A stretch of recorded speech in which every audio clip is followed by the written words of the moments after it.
just wanted to let my listeners know that we're actually talking to someone on the phone in Detroit right now, and the place you're talking the place you were talking Oh, about correct. Well, is in a place in Detroit, so we can set that up before. yes, we went to some 13 or 14 story tall buildings in Detroit that were at one, government housing at one point, and the Brewster Wheeler Center where Joe Louis boxed, and Hmm. so Dex took us there, and a place he was a little bit familiar with, and led us through there, and was kind enough to give us an interview. All right, Our Dex. take. So can you shed some light on that for us, please? Yes. First off, my name is Dex Davison. I used to go by the name of Brother I Am Broke, the Urban Explorer. But I changed that name due to the fact of there's so much to lose. If you catch my drift. If you The want to Brewster talk, just let me know. Douglas I gotta hit these project here in hard. Detroit used to be Huh? a public housing Oh, just compound. you won't be able to hear It me. was built back in the 1930s, and it has been abandoned for about maybe 7 or 8 years. And this was a compound that had high-rise buildings, and also they had lower town houses. And right now, the city of Detroit is going through a renovation project, or either they're going to tear down those old um, public housing compounds. But anyway, when Brian and his brother came to Detroit, I took them through there because I wanted them to, get a feel and get a history. Because the Brewster project, as we call them here in Detroit, a lot of famous people have come through there. Some of the Motown artists like Diana Ross, the comedian, the late comedian Lily Tomlin. She resided in the Brewster projects when she was a child, and quite a few others. And the thing of it is, one of the things about urban exploration that I like is to give the history and talk about the humanistic impact of if these walls could talk, what would they say?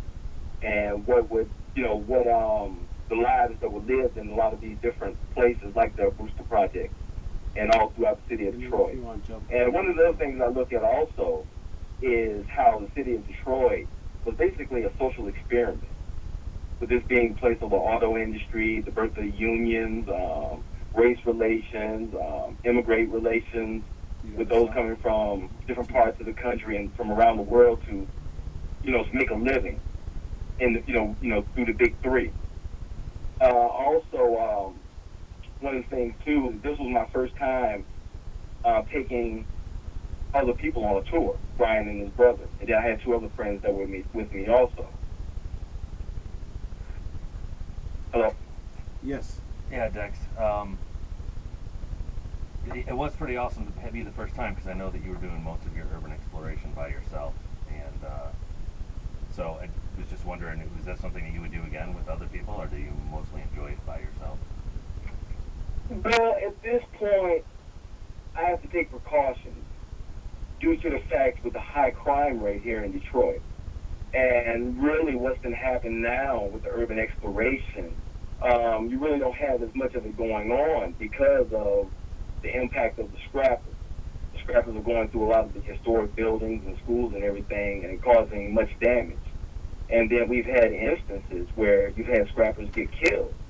And so that's the other factor. And then there's the environmental hazards, that the thing that I like to pointing out, showing how a lot of these buildings have asbestos, have lead, and have other chemicals and other environmental hazards.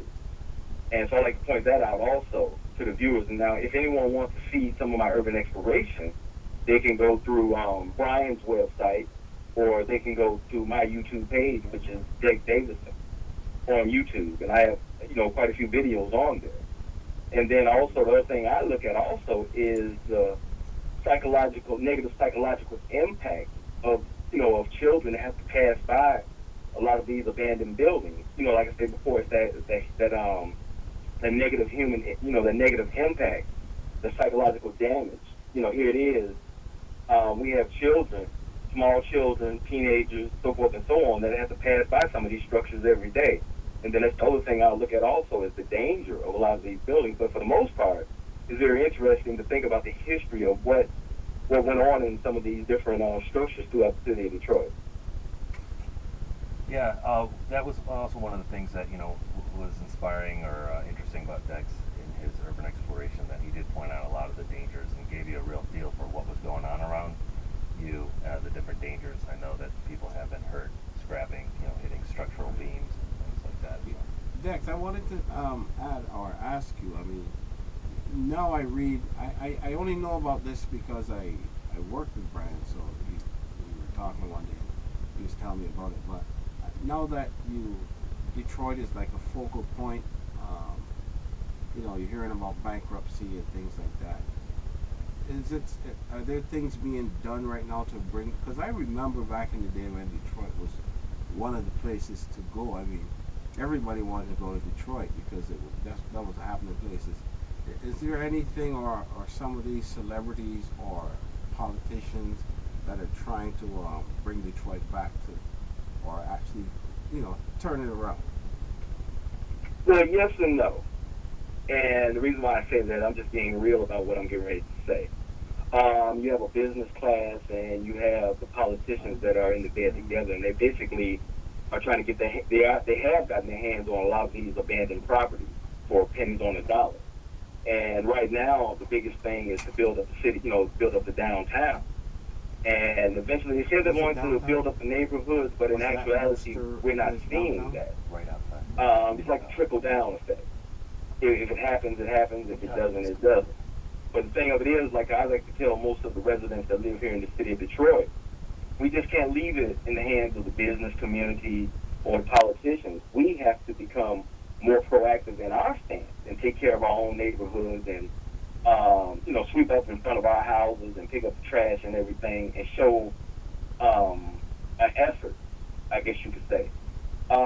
Yes, here in the city of Everything that you Detroit, you want to have pull out of him? Mike Or, Ilitch, who owns I'm Little wrap up with Caesars. him whenever. Then you have the Ford family, I'd like to Ford thank Motor you. Company. Yes, like we wrap You also have yeah, two or and three let stadiums him here put in the the city of website out Detroit. there too. You have Yours or his? Comerica Park, which is where the Detroit Tigers play, and then you also Okay. have Ford Field, and then you have the Joe Louis Arena. Now, what they want to do within the next 3 to 5 years, they want to build another arena for the Detroit Red Wings. And so basically what's going to happen is they're going to end up moving out the lower income residents and those that are working class and those that are in poverty out of these certain areas, pockets out of the city of Detroit. Comeback, it's on a comeback, but only, Huh? from my observation, only for certain Whatever. people. I didn't mean to cut him off. Well, Dex, we want to thank you for participating today. And I mean, I know there's a lot of work, a lot of things you guys have to do. But one thing that will stick out in my mind is that Detroit, as it is now, could be any city in the United States in the next 5, 10, 15. It could be anywhere. So you never know. So that's why I'm interested in finding out your take because hey, I live in Springfield, Massachusetts. We could be next. You never know.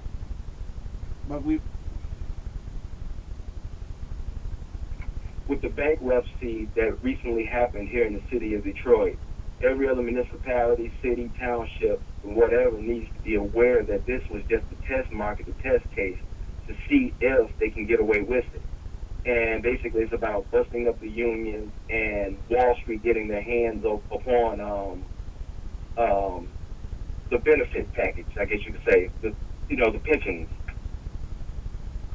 All right. Well, Dex, we want to thank you for giving us a call, and I'm sure Brian will be. Yeah, Dex, thank you very much. I do want to remind people that you can search Dex Davison for his urban exploration. It's DEX, and it's DAVISON, so Dex Davison. Or you can find Adventure Riding TV, and you'll be able to link over to Dex. I'll make sure I put up a link to him as well. Thanks again, Dex.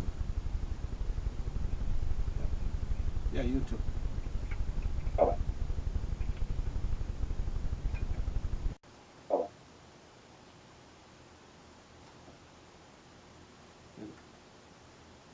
The views and opinions expressed on this program